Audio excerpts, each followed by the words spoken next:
الذي كفى وسلام على عباده الذين اصطفى أما بعد. വിജ്ഞാന കുതികികളും ബഹുമുഖ പ്രതിഭകളും സംഗമിച്ചിരിക്കുന്ന ഈ ബഹുത്തായ വേദിയിൽ ഈ വിനീതന്റെ വായിൽ നിന്ന് വീഴുന്ന അടുക്കി വെച്ച വാക്കുകളെ ശ്രവിക്കാനിരിക്കുന്ന പാക്ഷത പണ്ഡിതന്മാരെ, അസ്സലാമു അലൈക്കും വറഹ്മത്തുള്ളാഹി വബറകാതുഹു. സർവശക്തനായ അല്ലാഹുവിൻ്റെ അനേകായിരം സൃഷ്ടികളിൽ ഏറ്റവും ഉത്കൃഷ്ട സൃഷ്ടി മനുഷ്യനാണ്.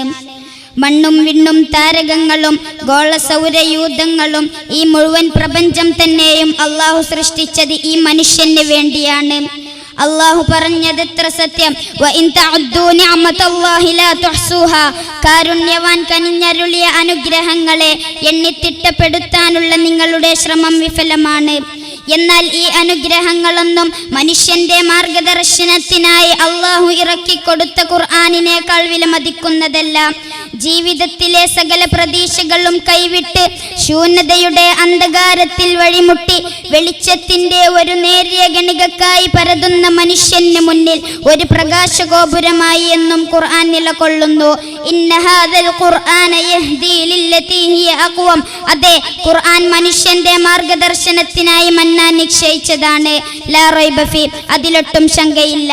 23 വർഷം കൊണ്ട് അറേബ്യൻ മണലാരുണ്യത്തിൽ ഘട്ടം ഘട്ടമായി അവതരിച്ച ഗ്രന്ഥം അന്ധവിശ്വാസത്തിലും അനാചാരത്തിലും മുഴുകിയിരുന്ന മദ്യത്തിന്റെയും മദിരാശിയുടെയും താഴ്വരയിൽ സമാധാനം കണ്ടെത്തിയിരുന്ന ഒരു ജനതയെ വെണ്ണിലെ താരക സമാനമാക്കിയിട്ടുണ്ടെങ്കിൽ അന്ധകാരത്തിന്റെ അപകടകരമായ ആഴികളിലേക്ക് കൂപ്പുകുത്തുന്ന മനുഷ്യ മനസ്സിനെ സത്യത്തിന്റെയും സന്മാർഗത്തിന്റെയും സഹിഷ്ണുതയുടെയും സഹാനുഭൂതിയുടെയും നേരായ പാതയിലേക്ക് നയിച്ചിട്ടുണ്ടെങ്കിൽ ഇന്നഹു ലഖുർആനുൻ കരീം. അതെ, അത് ഖുർആനിനെ കൊണ്ടേ സാധ്യമാകൂ.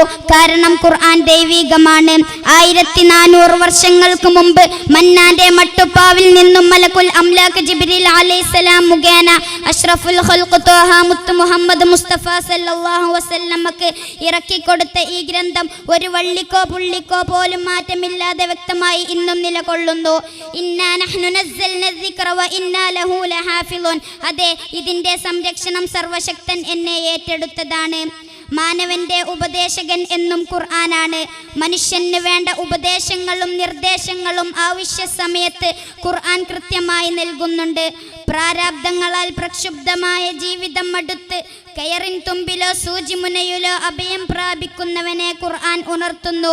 അല ബിദിക്രില്ലാഹി തത്മഇന്നുൽ ഖുലൂബ്. അറിയണേ, നിന്റെ സമാധാനം അല്ലാഹുവിൻ്റെ സ്മരണയിലാണ്. രോഗശമനം നേടി ആരോഗ്യത്തിന്റെ പ്രസരിപ്പുള്ള നാളുകൾ സ്വപ്നം കണ്ടു കിടക്കുന്ന മാറാരോഗത്തിനടിമപ്പെട്ടവന്റെ പ്രതീക്ഷകൾക്ക് ചിറകുകൾ മുളക്കും വിധം ഖുർആൻ വാചാലമാകുന്നു. വനുനസ്സിലു മിനൽ ഖുർആനി മാ ഹുവ ശിഫാഉൻ വറഹ്മത്തുൽ ലിൽ മുഅ്മിനീൻ. അതെ, ഖുർആനിൽ രോഗശമനമുണ്ട്. അങ്ങനെ മനുഷ്യന് വേണ്ടതെന്തും ഖുർആനിലുണ്ട്, ഖുർആനിൽ ഉൾക്കൊണ്ടിട്ടുണ്ട്. അതുകൊണ്ടാണ് നമ്മുടെ നബിക്ക് ശേഷം മറ്റൊരു നബിയെ അയക്കാതെ ഖുർആനിനെ മാനവരാശിക്ക് സാക്ഷിയാക്കിയത്. എന്നാൽ ഖേദകരമെന്ന് പറയട്ടെ, ഇന്ന് ഈ സമുദായം ഖുർആനിക അധ്യാപനങ്ങളെ കാലത്തിന്റെ ചവിറ്റുകൊട്ടയിലേക്ക് വലിച്ചെറിഞ്ഞ് തനിക്ക് തോന്നിയതുപോലെ തന്നിഷ്ടപ്രകാരം ജീവിച്ച് മതിക്കുകയാണ്. ജെൻഡർ ന്യൂട്രാലിറ്റിയും ലിബറലിസവും എല്ലാം അരങ്ങ് കയറുന്ന ഈ കാലഘട്ടത്തിൽ സത്യത്തിന്റെ വാക്താക്കളായ നാം ഓരോരുത്തരും ഖുർആനിക അധ്യാപനങ്ങളെ കാറ്റിൽ പറത്തി മാനുഷിക മൂല്യങ്ങൾക്ക് യാതൊരു വിലയും കൽപ്പിക്കാതെ പശ്ചാത്തലങ്ങൾക്ക് പിന്നാലെ കിതച്ചു പായുമ്പോൾ എനിക്കൊന്നേ പറയാനുള്ളൂ. നാളെ കടക്കുന്ന കബറന്ന 6 അടി മണ്ണിൽ വമാ ഇമാമുക എന്ന മുൻകറിന്റെയും നക്കീറിന്റെയും ഒരു ചോദ്യമുണ്ട്. ആ ചോദ്യത്തിന് ലാ അദ്രി എന്ന് പകച്ചുകൊണ്ട് പറയണോ, അല്ലയോ ഖുർആൻ ഇമാം എന്ന് ഉത്തരം നൽകണമെന്ന് നാം ഓരോരുത്തരും നമ്മുടെ ജീവിതത്തിൽ തിരഞ്ഞെടുക്കേണ്ടതാണ്. നബി സല്ലല്ലാഹു അലൈഹി വസല്ലമയുടെ ഒരു വചനം കൂടി പറഞ്ഞ് ഞാൻ എൻ്റെ കൊച്ചു പ്രസംഗം അവസാനിപ്പിക്കട്ടെ. തറക്തു ഫീക്കും അംറൈൻ ലൻ തളില്ലു മാ തമസ്സക്തും ബിഹിമാ കിതാബല്ലാഹി വ സുന്നത്തുർ റസൂലി. നാഥൻ തമ്പുരാൻ നമുക്ക് ഖുർആൻ പഠിക്കാനും അതനുസരിച്ച് ജീവിക്കാനും അവസാനം ഖുർആൻ ശുപാർശ ചെയ്യുന്നവരെ കൂട്ടത്തിൽ ഉൾപ്പെടുത്താനുമുള്ള തൗഫീഖ് നൽകി അനുഗ്രഹിക്കട്ടെ. വാഖിർ ദഅവതി അനിൽ ഹംദുലില്ലാഹി റബ്ബിൽ ആലമീൻ. അസ്സലാമു അലൈക്കും വറഹ്മത്തുള്ളാഹി വബറകാതുഹു. മാഷാ അല്ലാഹ്, ജസാക്കുമുല്ലാഹ്.